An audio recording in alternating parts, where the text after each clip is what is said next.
E agora, para tratar do tema Planejando o Processo de Escala, nós convidamos ao palco o Dr. Richard Cole, que é consultor conhecido por seu trabalho relacionado à escalabilidade de projetos e programas. E, além disso, é fundador e diretor-presidente do Center for Large Scale Social Change.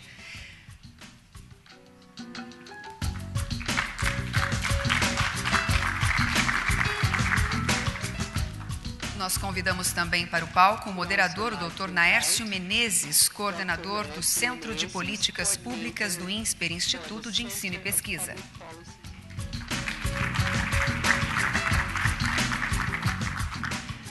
Senhoras e senhores, nós gostaríamos de reforçar, a pedido do próprio Dr. Richard Cole, que fones para tradução simultânea se encontram na entrada deste auditório. Ele acredita que algumas terminologias serão mais facilmente compreendidas através da tradução do conteúdo.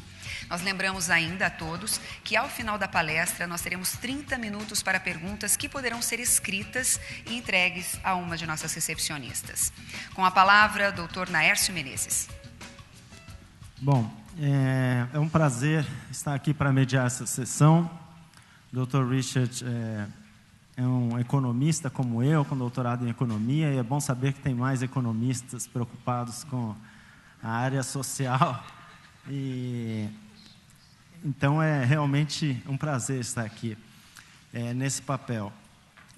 O Dr. Richard, como foi dito, tem sua própria empresa, trabalha em parceria com universidades, e a preocupação é aumento de escala para programas promissores e estabelecidos, advindos da sociedade civil, filantropos, governos e doadores internacionais. Tanto na área de educação como saúde pública, desenvolvimento na primeira infância, redução de pobreza, empoderamento de mulheres e treinamento de funcionários. Então, eu acho que é excelente termos a oportunidade de ouvir o Dr. Richard Cole, logo na abertura desse simpósio, para a gente aprender mais sobre esse tema muito importante, que é a escalabilidade dos programas sociais. Então, nós teremos uma apresentação de aproximadamente 1 hora e depois vamos partir para uma sessão de perguntas e respostas. Tá? Obrigado pela presença e podemos começar. Thank you.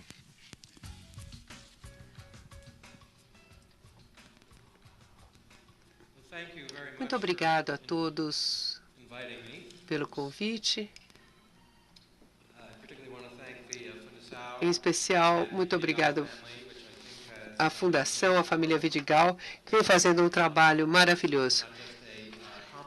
Isso não é só um elogio, mas eu acho que a Fundação Vidigal, a Fundação Maria Cília, é um exemplo do tipo de organização que nós precisamos ver mais, em termos das coisas que eles fazem para facilitar a escalabilidade e a escala.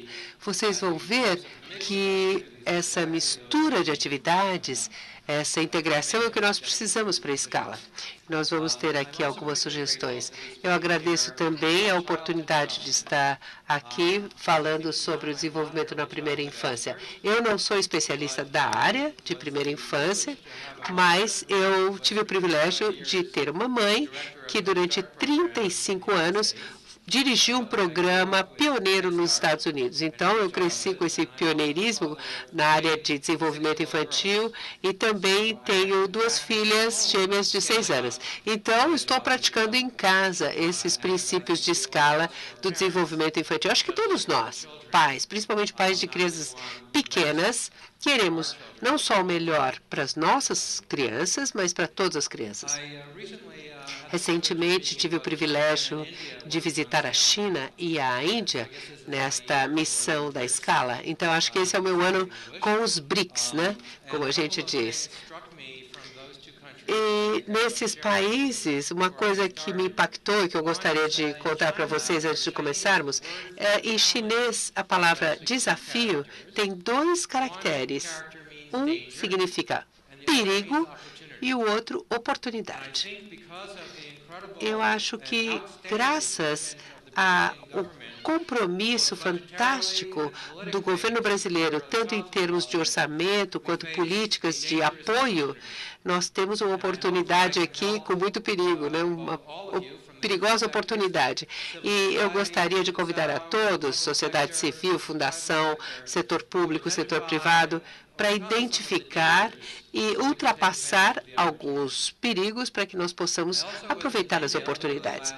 Também visitei a Índia na semana passada e aprendi uma expressão que eu vou compartilhar com vocês. Os indianos chamam as políticas sociais da Índia de cemitério de 1000 pilotos, ou seja, aqueles que se envolveram com intervenções de pequena escala, seja na área da infância, outros setores, sabemos como é difícil lidar com governos municipais, estaduais, e a gente se perder. Então, talvez a Índia seja assim, mas nós não queremos que isso aconteça no Brasil. O que é necessário para a gente conseguir escala, sustentabilidade e impacto? E eu espero poder hoje compartilhar alguns insights com vocês que vão nos ajudar a alcançar esses objetivos aqui. Antes de começar com os slides, eu gostaria de lhes dar algumas mensagens rápidas que eu espero sejam o que vocês vão levar dessa apresentação. A escala, em geral, não tem sucesso quando a gente espera que ela aconteça de forma espontânea. Ela precisa ser gerenciada proativamente. Nós precisamos de organizações, recursos financeiros e humanos para que isso aconteça. É por isso que eu estou tão feliz de estar aqui nessa conferência, para trabalhar junto com a Fundação Maria Cecília, porque muitos de nós vamos para atividades de escala, ou seja, como é que nós vamos de um piloto pequeno para um programa de ampla escala, né? Como é que a gente consegue programar, não pequeno, não grande, mas essa passagem do pequeno para o grande, que é um desafio.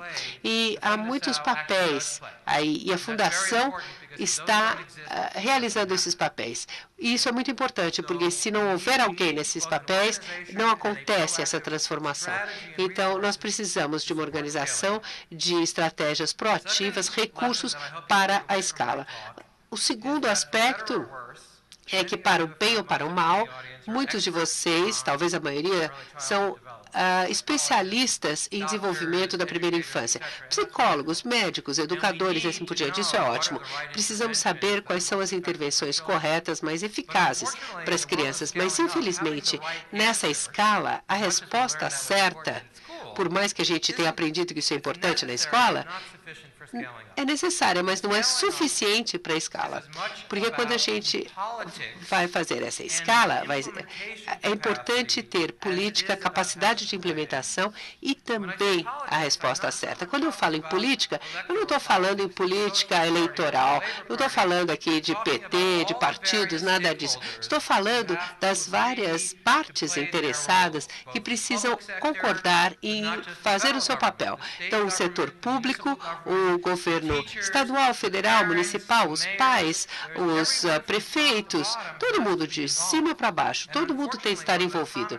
Infelizmente, um dos erros mais comuns é que nós não dedicamos tempo suficiente para criar esse sentido de propriedade, de abraçar a bandeira, de apoiar e dar suporte. Em segundo lugar, em geral, nós partimos do princípio que essas grandes organizações que vão implementar, seja o sistema educacional, o sistema de saúde, ou as ONGs, o setor privado, nós achamos que essas instituições já sabem como fazer e que tudo o que é preciso fazer é um pouquinho de treinamento. Mas não é assim, geralmente. Em geral, a cultura dessas instâncias, dessas associações, é muito diferente da cultura necessária para implementar uma intervenção na primeira infância de forma com sucesso. Muitos professores, e é bom ser um dos primeiros palestrantes, porque muitos palestrantes falaram já coisas tão boas. Eu acho que se eu chegasse mais tarde, todo mundo já teria dito tudo que eu vou falar aqui. Mas, de qualquer maneira, uma das coisas que o Eduardo disse, que eu acho muito importante, é que ele falou que os professores não têm o treinamento adequado em muitas universidades. E um dos aspectos mais importantes disso é você mudar de um currículo orientado para o professor para um currículo mais orientado para a criança. E isso é apenas um dos exemplos das várias diferenças em termos de filosofia, motivação e assim por diante, que vão ser necessárias quando a gente faz a escala de um programa. Então, não é só o treinamento no currículo, mas é o treinamento na forma de como nós lidamos com a criança. É o como e não o que. A última lição que eu pretendo compartilhar com vocês, e aí nós podemos entrar em detalhes maiores, é que a escala exige pragmatismo. Uma coisa é saber o que funciona tecnicamente em pequena escala, mas, por definição, a pequena escala, você pode contratar as melhores pessoas, pagar muito bem, fazer com que elas sejam muito motivadas. Para mim, trabalhando com organizações assim como a Fundação, onde as pessoas são incríveis, é muito bom. Mas, por definição, quando você vai escalar, você vai do maravilhoso para o médio. Então, quando vocês fazem o curso de estatística, vocês aprendem que a média é a lei dos grandes números. Então, as intervenções feitas por pessoas médias, em situações médias, é disso que se trata. Como ter sucesso? Para isso, nós temos de ser práticos, pragmáticos, chegar a meios termos. Durante a minha conferência, eu vou falar sobre isso, sobre esses meios termos, sobre esses como abrir mão de algumas coisas. Isso é importante para a escala. Vou falar rapidamente a respeito de alguns dos conceitos e definições, alguns ciclos e fases da escala e algumas subdivisões, alguns desafios e como endereçá-los. Algumas coisas que eu gostaria que vocês mantivessem em mente é que eu vou sempre falar de escala em termos de sustentabilidade e impacto. Quando eu falo em escala, eu quero incluir esses dois conceitos. Infelizmente, no resto do mundo, eu sei que isso nunca acontece no Brasil, mas em outros lugares, a gente vê alguns programas que alcançam grandes números de pessoas, mas que, ao fazer isso, perdem a sua eficácia. Então, para aqueles que são de outros países, essa é uma lição muito importante. Aqui no Brasil, eu tenho certeza que esse problema não acontece. Em segundo lugar, não há uma forma correta de fazer a escala. Isso porque as estratégias de escala são específicas da intervenção em si. Então, dependendo da intervenção, a gente vai ver qual tipo de escala. Vai ser uma escala nacional, são crianças marginalizadas, estamos falando sobre o Nordeste, sobre o Amazonas, sobre as favelas. Então, à medida que a gente muda esse contexto social e econômico, uma escala, ou melhor, uma estratégia diferente para essa escalabilidade será importante. E o contexto das pessoas, da cultura é importante, mas também é importante ver quais são os mecanismos de entrega. Por exemplo, não há escolas, não há prédios na Amazônia. Então, alguns programas piloto, e nós vamos ter chance de ouvir sobre isso, estão usando barcos, pessoas que visitam o local em barcos. Então, nós temos de pensar, estamos falando em uma estratégia médica, vacinar as crianças, ou um contato constante? Por exemplo, uma professora ou alguém que vá fazer visitas sociais à família. Algumas coisas podem ser transmitidas pela internet, outras podem ser colocadas por CD-ROM, outras exigem um contato constante com as crianças. E essas intervenções exigem diferentes estratégias para a escala. Eu já falei a respeito dos trade-offs, das políticas. Finalmente, se nós pudermos prever isso, teremos uma chance muito maior de sucesso nessa escala. Algumas definições, então, sobre escala. Acho que nós geralmente pensamos em escala como alcance. Como podemos chegar a mais pessoas e mais lugares. Mas, em primeiro lugar, eu gostaria de acrescentar algumas informações e falar de dados demográficos. Não preciso dizer para vocês que o Brasil é um país muito diversificado. Então, passar dessa escala de 0 para 3 a 3 para 5 pode implicar mudanças na natureza do programa. Ampliar a escala de uma favela para uma área rural pode implicar em mudanças no programa ou requerer um programa totalmente diferente.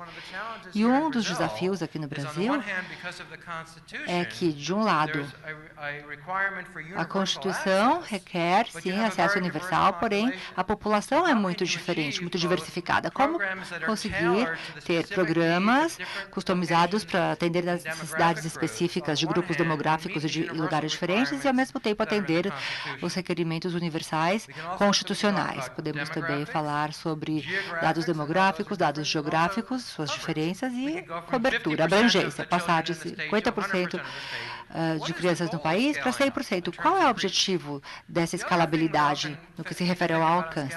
Temos que pensar também, ao falarmos de escalabilidade, sobre o nível de complexidade e abrangência do programa, o seu escopo. Vamos falar de escalabilidade em termos de acrescentar coisas a um programa? Passar, então, de saúde apenas ou educação apenas, para combinar ambos? Ou, como ouvimos na apresentação anterior, a proteção infantil, reduzir o estresse tóxico? Existe uma tendência natural, principalmente entre os especialistas em educação infantil, de ter programas multissetoriais abrangentes, porque é disso que as crianças precisam. Mas o desafio é que nós não costumamos ter ministérios específicos dedicados. Temos o Ministério de Educação, o Ministério de Saúde, etc., que não costumam ser capazes de entregar programas multissetoriais. E a solução comum é o que nós chamamos de colaboração, né? Cooperação, convergência, essa é a solução que geralmente é encontrada. Eu sei que não é assim no Brasil, estou me referindo a outros países que estão me ouvindo, e em outros países há grande dificuldade de colaboração entre ministérios. Para esse público também, digo que a abordagem intersetorial é muito difícil. Apesar de termos problemas de colaboração, eu sei que há questões que já estão resolvidas no Brasil. Vocês podem ser realmente um exemplo para outros países nesse sentido. E eu estou falando sobre a escala, a escalabilidade, em termos do escopo do modelo, do alcance do modelo, porque, infelizmente, há geralmente negociações entre os dois. Quanto maior a escala que quisermos chegar, em termos de alcance, mais simples deverá ser o modelo. Não porque ele será o mais eficaz, mas sim porque será o que o sistema terá capacidade de entregar. Então, é uma troca. Temos que, na verdade, reduzir a escala do escopo para aumentar a escala do alcance. E para os especialistas, eu sei que não é o que vocês querem ouvir, não é isso o que vocês querem ouvir, mas geralmente, infelizmente, é a realidade que nós enfrentamos, porque esperamos que o Ministério de Saúde estabeleça o programa específico ou um programa de desenvolvimento social. É muito difícil que isso aconteça. Como são, então, feitas essas negociações, essas trocas? Eu vou me referir, então, ao processo de sustentabilidade. Por favor, notem a sustentabilidade de aumentar o alcance e o escopo de forma sustentável de um programa promissor ou aprovado com fidelidade e qualidade, e assim retendo parte ou todo o seu impacto positivo. E poderíamos, então, em primeiro lugar, dizer que temos aqui os termos sustentabilidade, escala, em termos de alcance e escopo, e o impacto, 4 aspectos que formam parte dessa definição. E tem mais uma parte ao qual o Eduardo se referiu também, que é a necessidade de adaptação. Eu vou falar isso em detalhe, mas sabemos que um tamanho não é adequado para todos. Um programa não é eficaz para todos em todos os lugares. Como equilibrar a necessidade de manter a fidelidade, sabermos que estamos implementando o modelo adequado, com base na forma como foi projetado, para se adaptar e nos adaptarmos às circunstâncias e necessidades locais, realidades locais. Se pensarmos, então, na estratégia de escalabilidade, devemos considerar 5 componentes, e eu vou falar especificamente de 3. Primeiro, qual é o programa? do que consiste o programa. Isso tem algumas implicações, no sentido de o que é preciso fazer para implementar o programa, quais são as capacidades necessárias. Em segundo lugar, qual é a escala? Que queremos alcançar 100 municípios, 5 estados, o país inteiro, certas regiões. Quando tivermos definido o que e quando, poderemos pensar em quem vai financiar, implementar e entregar esse programa. Então, ao pensarmos no que, bom, o que requer algumas capacidades, como eu disse.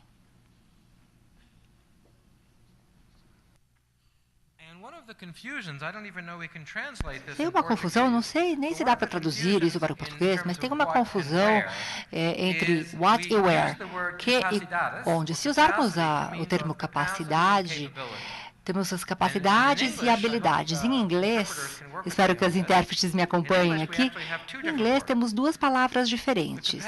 A capacidade desta garrafa é de 500 ml. A capacidade é uma medida de tamanho, quantidade, no caso da escalabilidade, de alcance. Em vez de 500 ml, podemos pensar em 500 municípios. E temos também a capacidade da garrafa de conter água. Se quisermos dar mais escala a esta intervenção, a este programa, queremos aumentar a capacidade de 500 mililitros para 1 litro ou mais, ou 500 municípios para um país.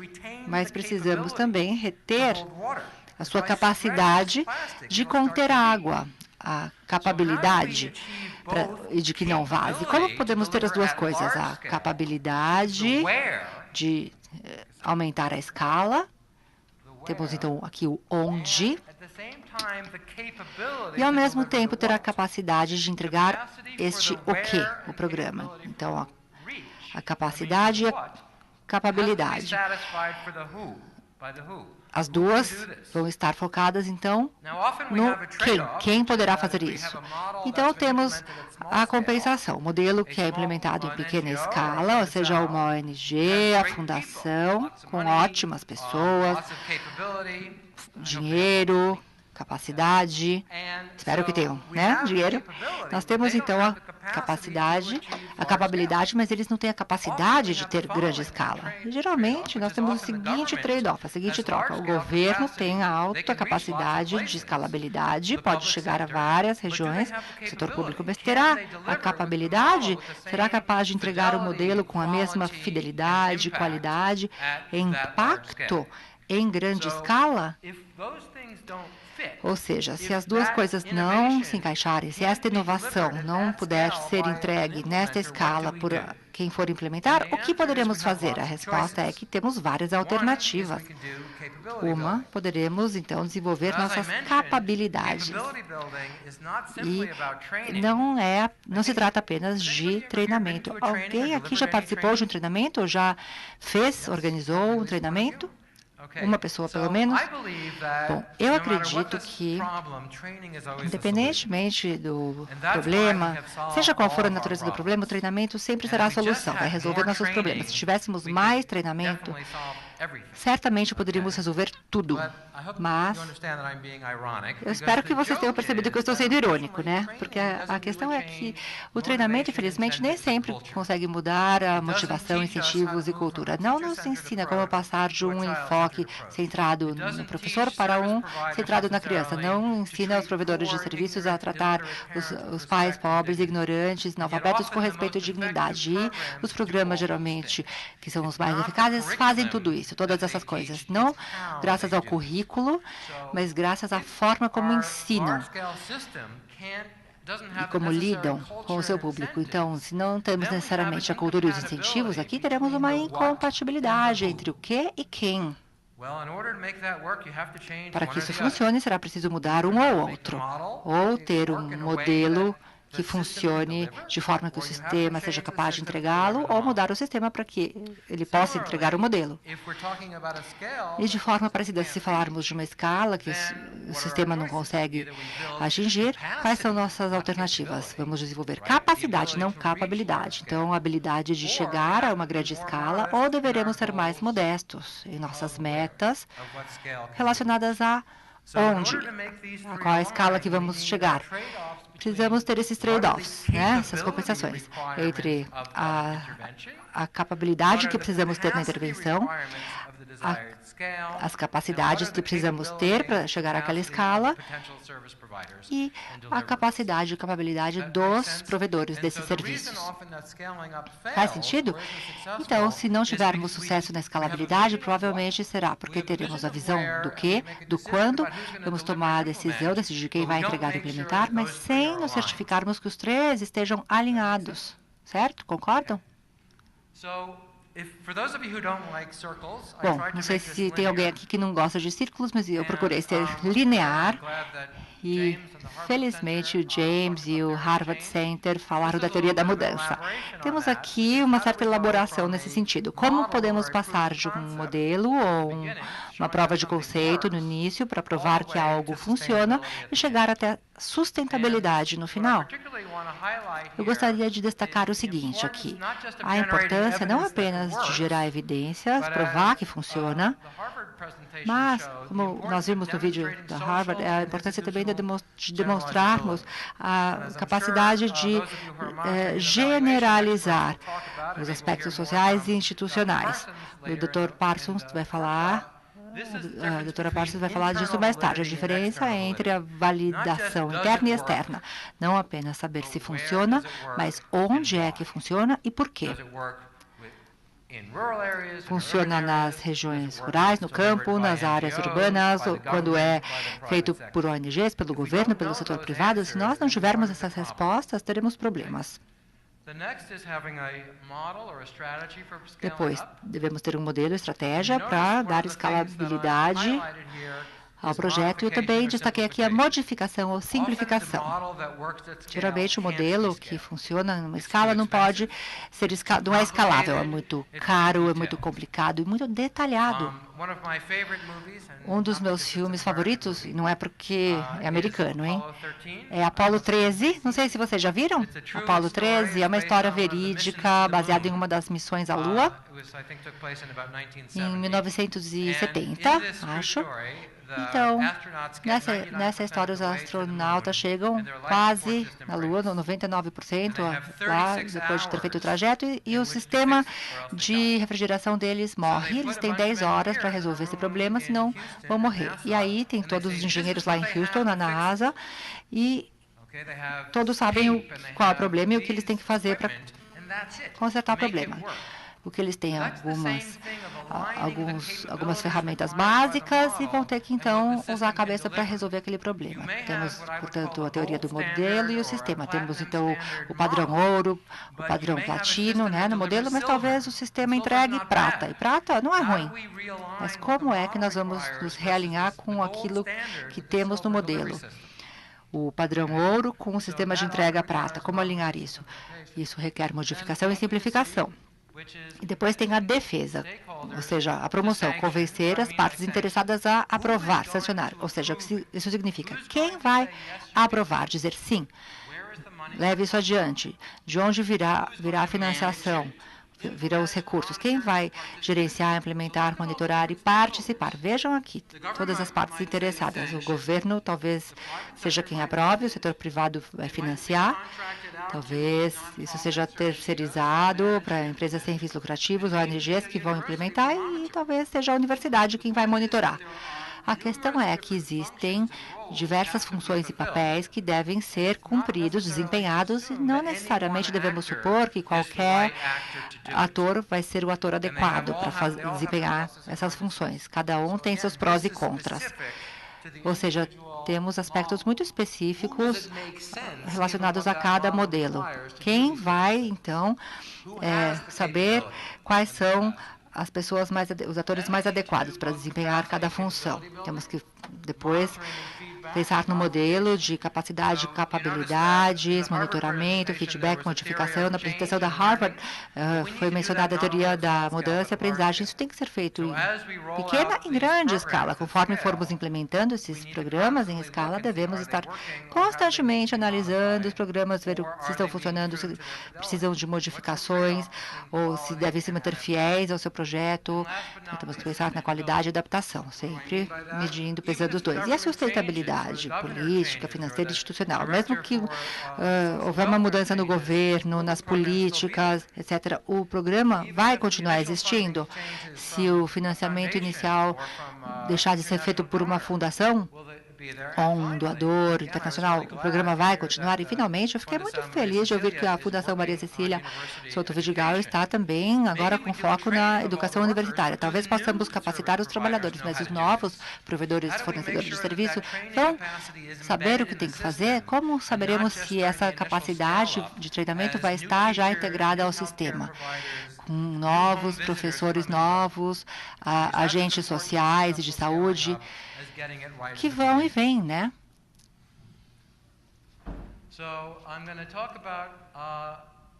E agora eu vou falar de algumas subdivisões. Quanto tempo eu tenho? O senhor tem 20 minutos. Talvez não dê tempo de ler todos, eu vou falar o que for possível. Eu também selecionei 5 de 20 pontos. Se alguém tiver alguma pergunta diferente, nós vamos tentar, então, cobrir. Então, primeiro eu vou falar sobre os componentes-chave não incluídos. Vou dizer, então, que os programas mais bem-sucedidos de educação infantil focam no como e não no que.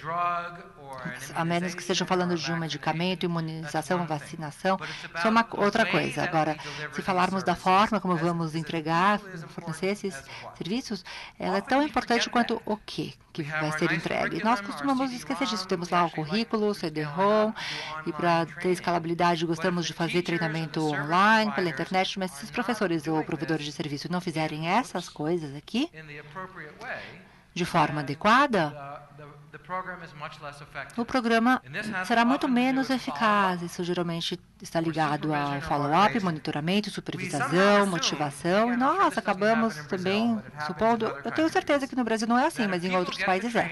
Nós acreditamos que as pessoas receberam um treinamento, um manual, e a carta da secretaria daquele departamento, ela automaticamente estará motivada para fazer as coisas perfeitamente. Mas eu não conheço ninguém que opere dessa forma. É por causa desse tipo de trabalho, de modelo, que existem as diferenças, principalmente para as pessoas que trabalham com desenvolvimento da primeira infância. Pensamos na neurociência das crianças, mas não na neurociência de adultos, que demonstra que há 2 tipos de motivação. Existe a motivação extrínseca, ou eu te pago, ou te ofereço incentivos, ou dou uma punição se você fizer algo errado. E isso funciona muito bem quando falamos de algoritmo, né? Fazer a mesma coisa repetidamente. Mas se falarmos, por exemplo, de resolução de problemas, ou seja, considerarmos que cada criança é diferente, como eu vou usar as ferramentas e habilidades que tenho para lidar com uma criança individualmente, isso, na verdade, é cultural e não é um programa baseado em algoritmos, e sim em cultura. Isso requer a motivação intrínseca. A pessoa tem que sentir uma certa satisfação ou ter uma motivação intrínseca. A maioria dos programas infantis são dessa natureza. E assim, como é que vamos fazer com que os provedores de serviço tenham essa motivação intrínseca, se sintam satisfeitos com o seu trabalho, realmente se sintam gratificados e não respondam simplesmente a punições ou incentivos? Eu falo isso como economista. Uma das coisas mais estimulantes de ser um economista nos últimos 10 anos é que hoje nós sabemos, com base na economia do comportamento, que as pessoas são motivadas por outras coisas além de dinheiro, e por isso é muito animador. Temos também a neurociência na área de economia. somos muito competitivos. Então, acho que dá para ver aqui que alguns dos elementos-chave são, bom, identificar aquilo que eu chamo de intangível, elementos intangíveis ou tácitos do modelo, o como, a motivação, os incentivos dos atores, e nos certificarmos de dar escalabilidade a isso. Não só ao que, mas também ao conteúdo. Vamos usar métodos quantitativos em nossa avaliação e vamos desenvolver provas de custo-eficácia, custo-benefício desses componentes. Eu não posso dizer quantas vezes eu tive essa conversa. Nós temos um programa maravilhoso, muito eficaz. Na verdade, dura 22 semanas, 5 dias por semana, 6 semanas de treinamento e custa R$20 mil. E as avaliações têm resultados ótimos. E alguém fala assim, é muito complicado, muito longo, muito intensivo e muito caro. Então, você pode me dar 9% desse impacto em metade do tempo, com menos treinamento e metade do custo. Não estamos falando que tem base em evidências, mas temos as evidências de quais são os componentes individuais que vão nos levar a 80% do impacto por 50% do custo. Se nós tivermos restrições, lembram que eu falei antes que ter escalabilidade tem a ver com, claro, trocas, modelos de compensação. Se não tivermos o modelo ideal, temos evidências, provas de nossa avaliação para entregar um modelo mais simples, com maior custo-benefício em escala? E a resposta geralmente é não. Não temos. Há uma diferença entre a avaliação do impacto e a avaliação da escalabilidade.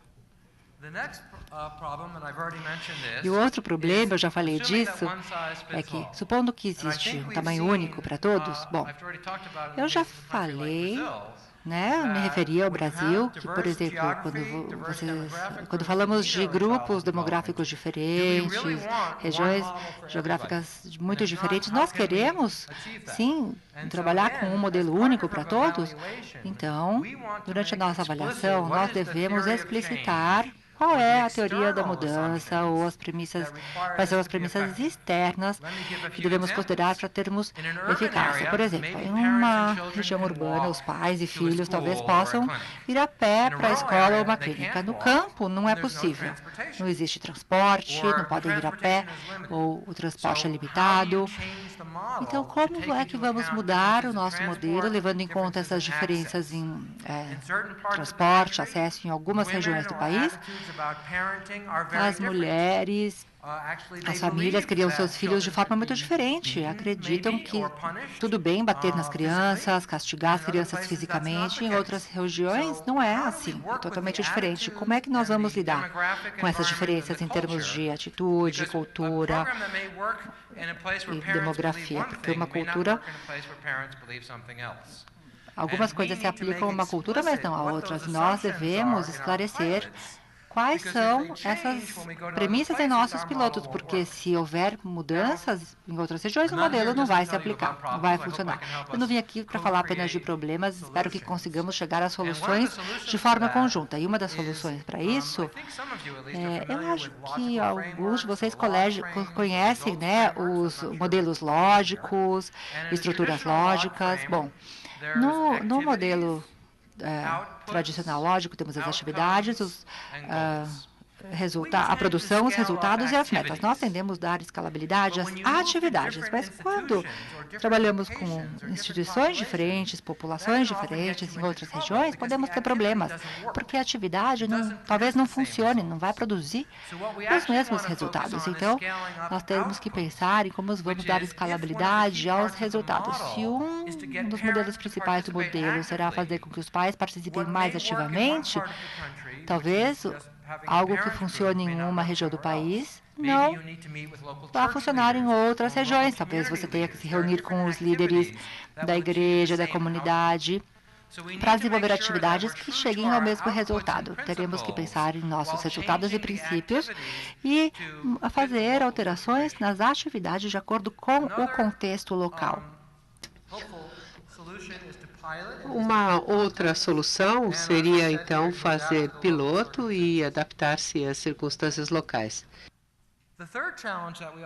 O terceiro desafio que nós temos quando a gente aumenta a escala, e eu ouvi isso de ONGs e da Fundação o tempo todo, são as pressões políticas para a gente fazer escala antes de estar pronto. Então, a gente ainda não tem as provas, a gente ainda não sabe, as prioridades, as considerações são diferentes das nossas. E isso é verdade.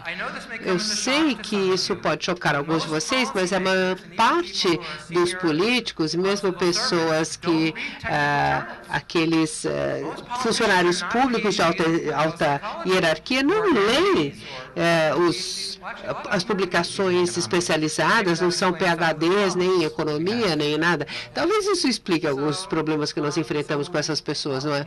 Então, uma das coisas que eu sempre sinto de não ter aprendido durante a faculdade é marketing, porque às vezes eu estou tentando vender. Eu tento vender pensando em por que é importante para mim. Eu deveria pensar por que é importante para eles, né? O que um político ou um funcionário público de alta patente, o que eles se importam? Eles querem saber o número de empregos que eles vão criar, quantas fitinhas que eles vão cortar de inauguração de escola, esse tipo de coisa. Eles querem tirar a fotografia do lado de crianças sorridentes, é isso que eles querem. Então, como que nós vamos poder traduzir as provas científicas aqui? Eu espero que vocês escutem aqui o eco do que a Fundação faz. Como é que nós vamos traduzir o trabalho científico não só em linguagem, em um discurso que os políticos gostem de fazer, mas nas prioridades que eles precisam atender. Por exemplo, infelizmente, não há um objetivo do milênio para o desenvolvimento da primeira infância, mas há para mortalidade infantil, mortalidade materna e educação primária. Então, vamos traduzir os nossos objetivos nos objetivos que interessam a eles, porque é isso que eles têm de responder. É por isso que eles têm de responder tanto no nível nacional quanto internacional. Eles fizeram também promessas de campanha. Como é que nós podemos ajudá-los a atender essas promessas de campanha? Então, é nossa função ajudá-los, infelizmente. Né? Nós precisamos ajudá-los a fazer o papel deles. Como é que nós podemos fazer a vida mais fácil para eles? Então, as políticas baseadas em evidências são uma consideração. Aí nós temos as pressões e as políticas também são uma questão de moda, né? É muito empolgante estar agora no Brasil, porque a educação da primeira infância, o desenvolvimento da primeira infância, hoje no Brasil é uma coisa muito importante, é moda, mas isso não vai continuar. Essa janela vai se fechar em 5 ou 10 anos e uma outra coisa vai tomar o seu lugar. Nós precisamos agora, mesmo que nós não estejamos prontos, precisamos ir adiante. Isso significa que eu gosto desse gráfico aqui, viu? Porque ele mostra que se você está no setor privado e você fala desenvolver um novo produto, você pode ter duas coisas de três. Pode ser bom e rápido, pode ser bom e barato, mas não pode ter as três coisas juntas. A gente tem que escolher. Cada vez mais eu penso que quando a gente faz aumento de escala, a gente só consegue uma das coisas das três. Né? Ou é bom, ou é rápido, ou é barato. Mas não dá para ter nem dois deles. Então, como é que a gente pode abrir mão de um deles ou de dois para atender essa janela de política que nós temos atualmente? Bom, em primeiro lugar é participar. Não dá para falar assim, olha, não posso ajudar, porque, na verdade, os nossos resultados randômicos ainda vão demorar 3 anos. A gente fala assim, olha, a melhor coisa que eu sei agora é isso. E fazer as coisas de forma tempestiva.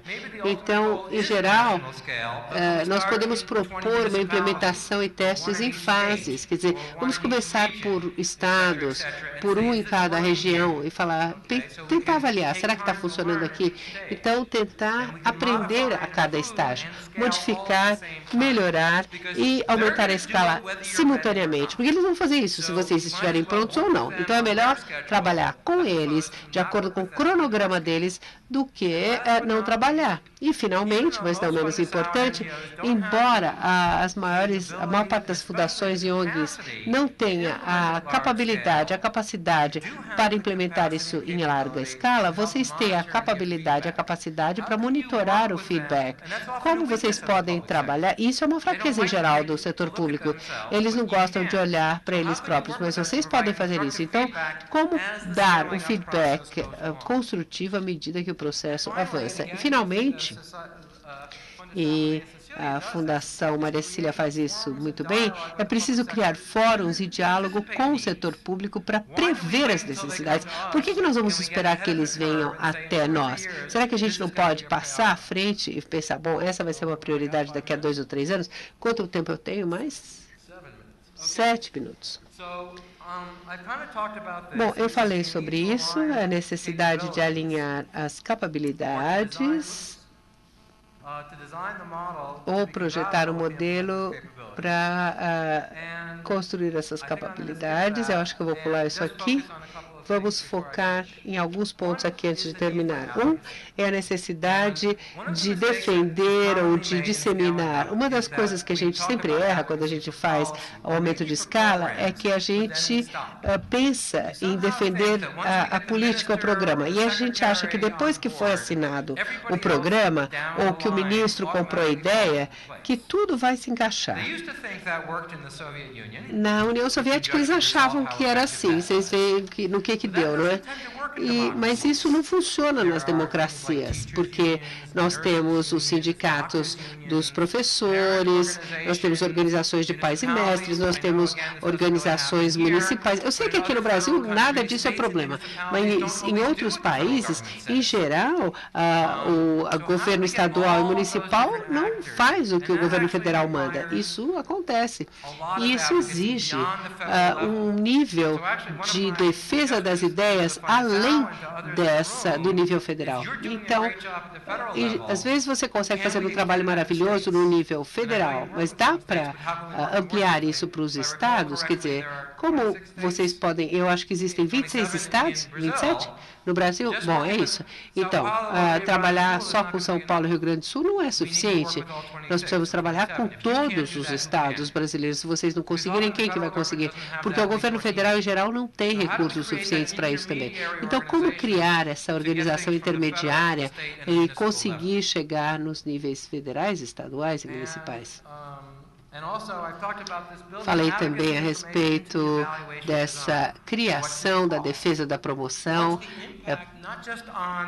Qual é o custo? Qual é o impacto? Não só nas coisas que são importantes para vocês, resiliência, regulamentação, desenvolvimento social, mas as coisas que são importantes para eles, que é o desempenho da escola, a prontidão da escola e assim por diante. Então, nós podemos falar a língua deles.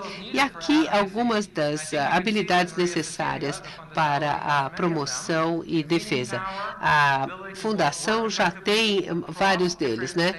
Você conseguir congregar poder, aumentar as fronteiras, empreendedorismo, mudança organizacional, avaliação das operações e pesquisa, assim por diante. Mas quando a gente chega no nível municipal e estadual, nós sabemos que precisamos não só agir em termos de Brasília, mas no nível municipal também. Eu acho que está acabando o meu tempo.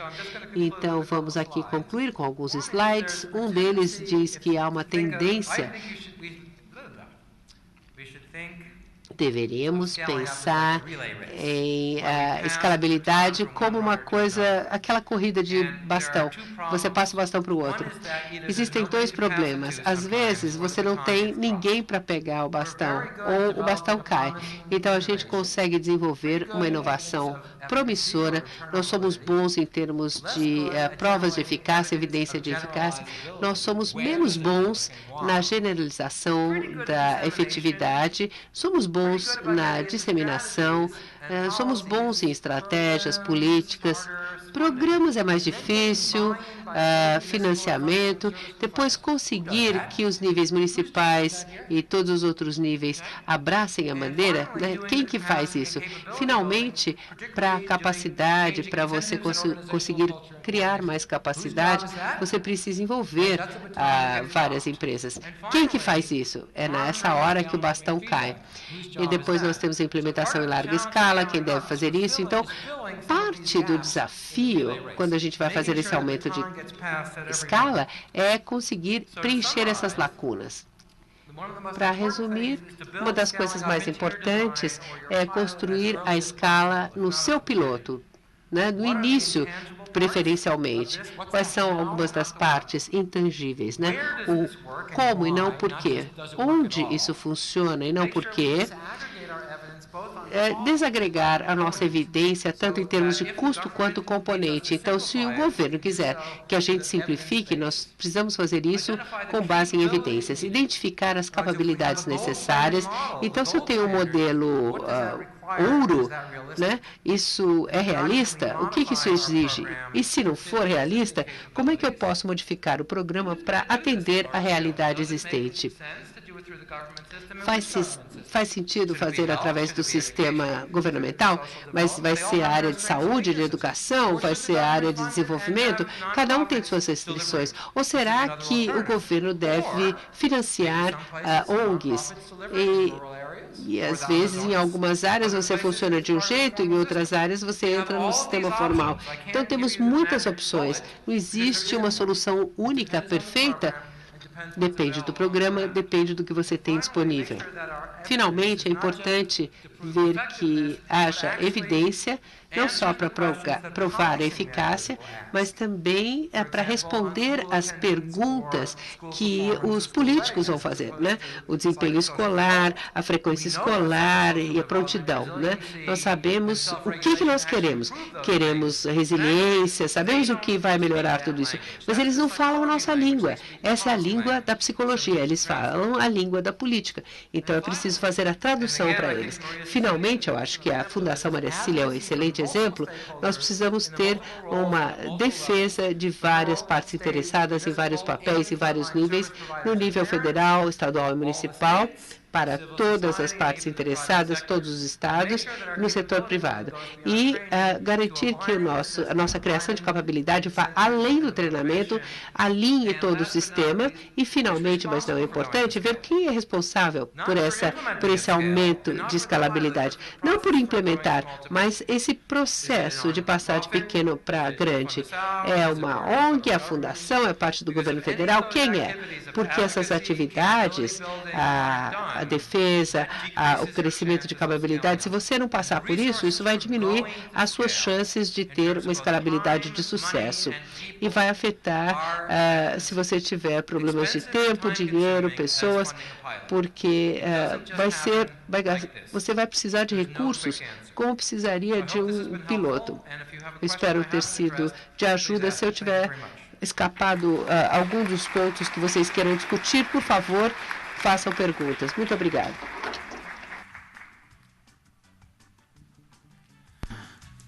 Ok, muito obrigado, Richard, pela excelente palestra. E nós temos algumas perguntas para você. Está funcionando o tradutor?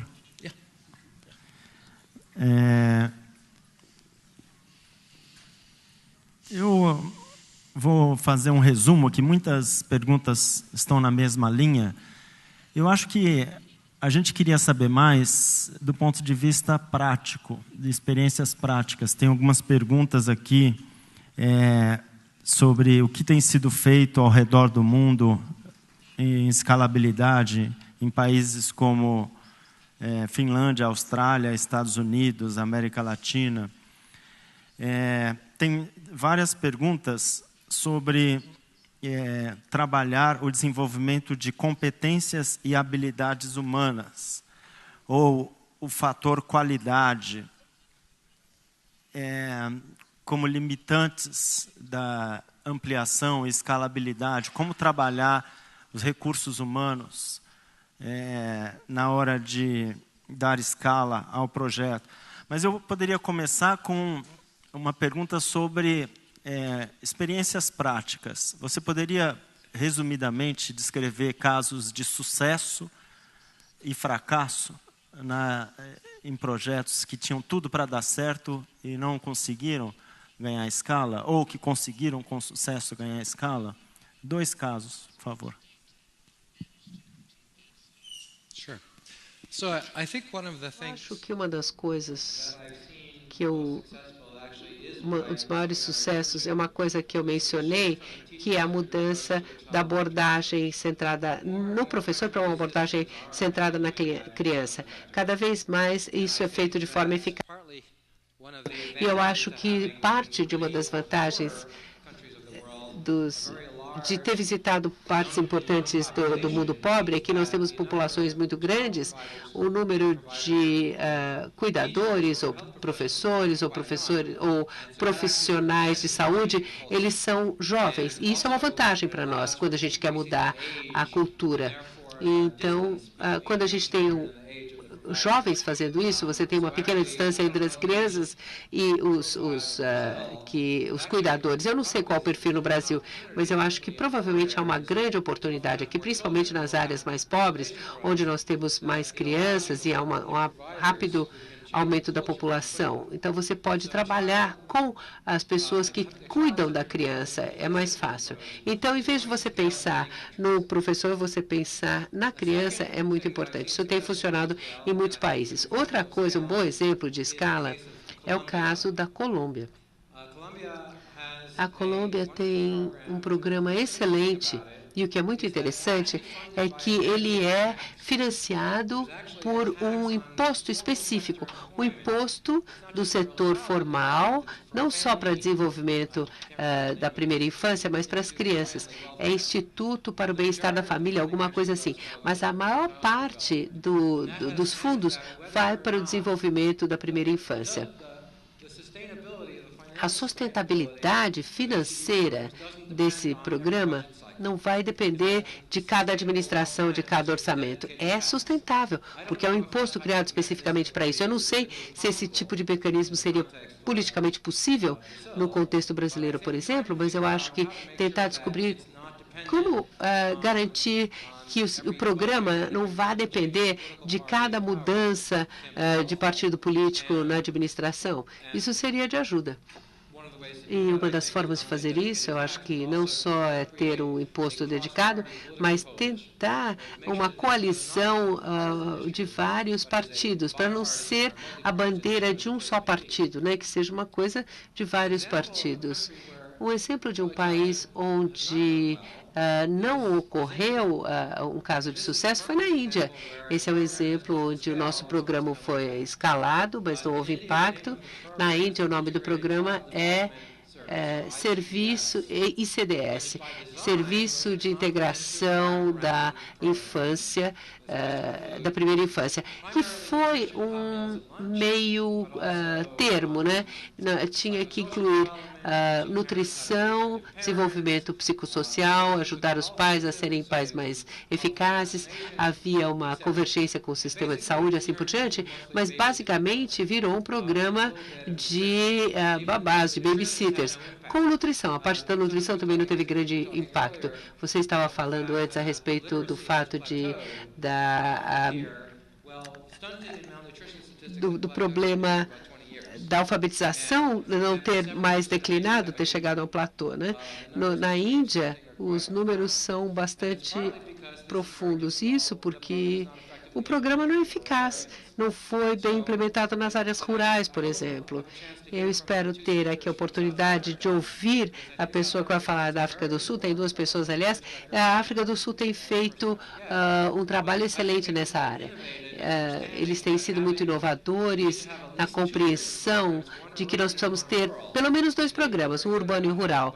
E eles têm conseguido fazer as 2 coisas na África do Sul. Eles estão no processo de aumentar a escala, vamos ouvir sobre isso. Então, é importante ter programas separados, urbanos e rurais. Eu acho que isso faz muito sentido. Há uma série de perguntas sobre os limites à escalabilidade, focando no capital humano, na qualidade e também no papel da sociedade civil. Você poderia falar um pouco também, talvez de um ponto de vista mais prático, se a qualidade do pessoal que trabalha nos programas, dos provedores, no capital humano, nas estruturas, é um problema muito difícil de ser superado, é possível de ser superado, como pode ser superado, e também qual o papel da sociedade civil na superação desses problemas. Well, thank you.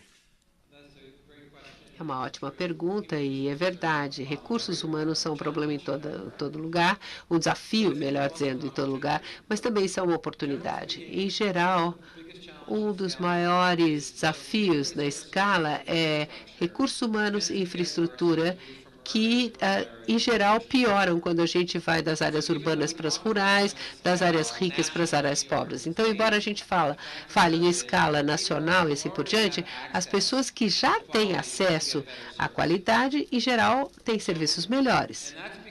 Isso porque aquelas pessoas que têm diplomas universitários em educação ou em educação para a primeira infância, psicologia, em geral, elas não querem trabalhar nessas áreas remotas. Lá eles não podem colocar os filhos em boas escolas, eles não têm serviços bons.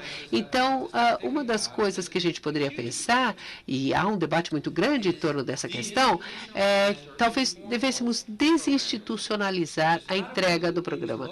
Ou seja, usar recursos humanos locais para entregar esses programas de forma eficaz. Então, você pode ter, sei lá, assistentes que visitam as casas, ou eles podem não ter diplomas universitários, mas, às vezes, uma pessoa local com um nível de educação médio pode entregar tanto ou mais do que uma pessoa com um nível universitário. Eu acho que a principal inovação que eu vi nos últimos 5, 10 anos, em termos de escala, é a mudança de tarefas. Então, você tira a tarefa do médico, passa para uma enfermeira, ou da enfermeira para uma assistente social, ou de uma assistente social para os pais, porque você tem o maior número dessas pessoas nas áreas pobres e rurais.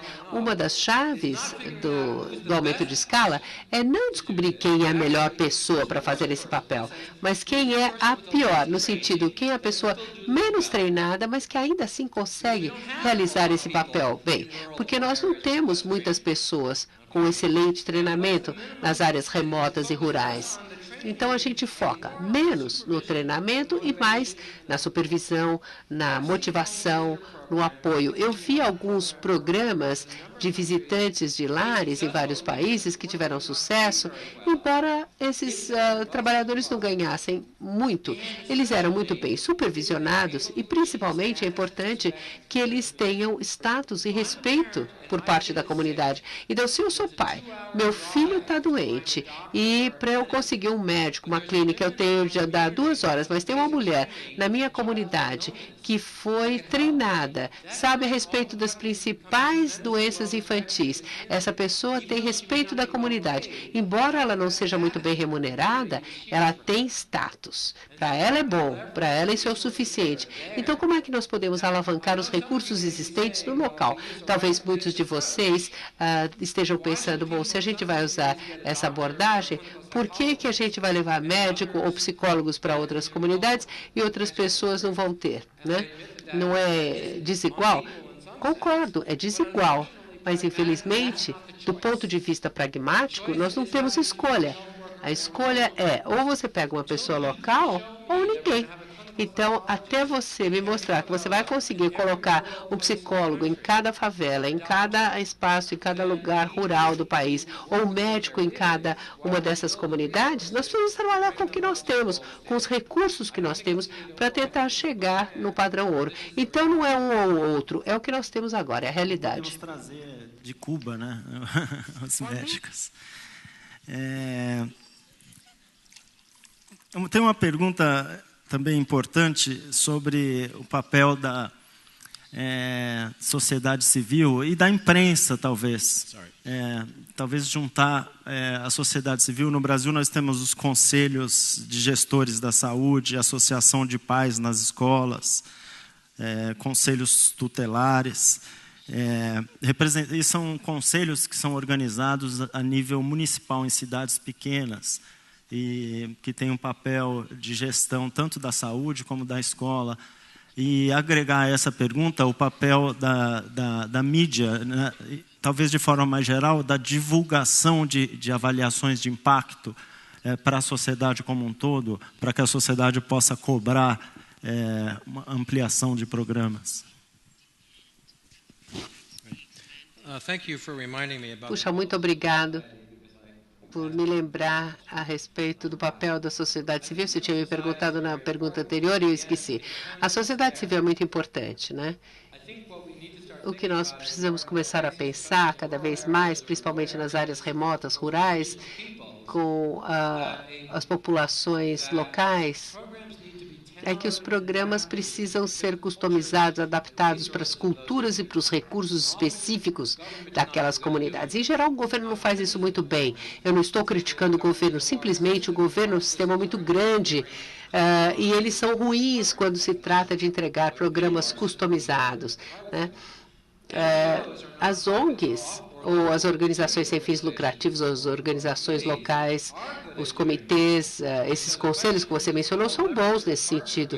Então, como alavancar a parceria com essas organizações? E sobre isso que eu estava falando antes, na minha fala, onde o governo tem capacidade de entregar efetivamente e onde isso deve ser feito, talvez com fundos do governo, com apoio do governo, mas feito localmente. E com alguns padrões, algumas regulamentações, mas a entrega seria feita no nível local, talvez no nível de contrato.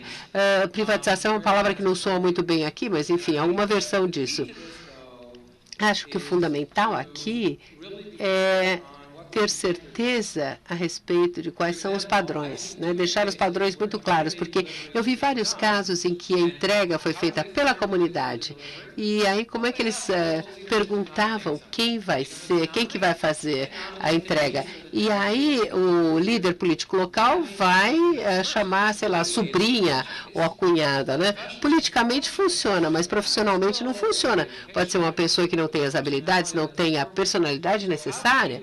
Então, como nós podemos garantir que quando nós fazemos essa alavancagem de recursos no nível local, com a sociedade civil, como garantir que eles vão seguir os critérios que nós queremos? A sociedade civil é vital, mas nós precisamos ter uma forma de supervisão, de monitoração dos padrões, para garantir que isso não vai virar mais uma instituição de política, né, que não vai ter nenhum impacto bom. Nos Estados Unidos tem uma questão muito importante, que é uma referência à campanha de Peter Shea, em 1988. É um filme muito interessante, porque metade, na verdade, foi uma coisa que aconteceu ele está se referindo ao filme sobre o Pinochet, o No. Na verdade, o que esse filme mostra é que, primeiro, eles tinham uma postura muito negativa e não conseguiam votos. Aí uma agência de propaganda consegue fazer uma visão positiva. O que isso significa para as crianças e assim por diante. Então, como fazer com que a política seja importante para essas pessoas? O que é importante para os pais? Quando você vai falar para uma pessoa pobre, você pergunta qual é a maior prioridade, ela fala, bom, eu preciso sobreviver. Sobreviver é o mais importante. Qual é a segunda? É sobreviver. E a terceira? Sobreviver. É por isso que eles tiram as crianças da escola, porque eles precisam de alguém que ajude a trabalhar na fazenda ou catar lixo, qualquer coisa, o que eles precisarem que faça. Então, você precisa mostrar para eles por que é importante manter as crianças na escola, por que participar no desenvolvimento de primeira infância é importante, que isso vai fazer com que eles atinjam os seus objetivos, em vez de fazer o que a ciência diz para eles que é certo. É uma abordagem de baixo para cima e não de cima para baixo, com especialistas dizendo aos pobres e ignorantes o que é o certo a fazer. Então, a mídia tem um papel chave nesse sentido e tem conhecimento, sabe traduzir a mensagem para atender às suas necessidades, diferentemente de nós especialistas.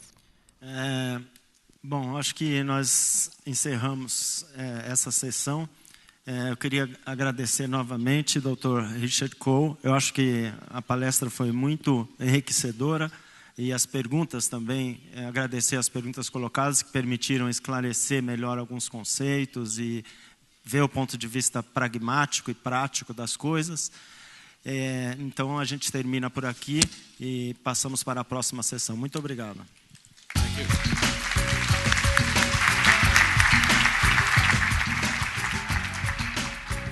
Nossos agradecimentos ao Sr. Richard Cole e também ao Dr. Naércio Menezes. Agradecemos, podem retornar aos seus lugares. Muito obrigada.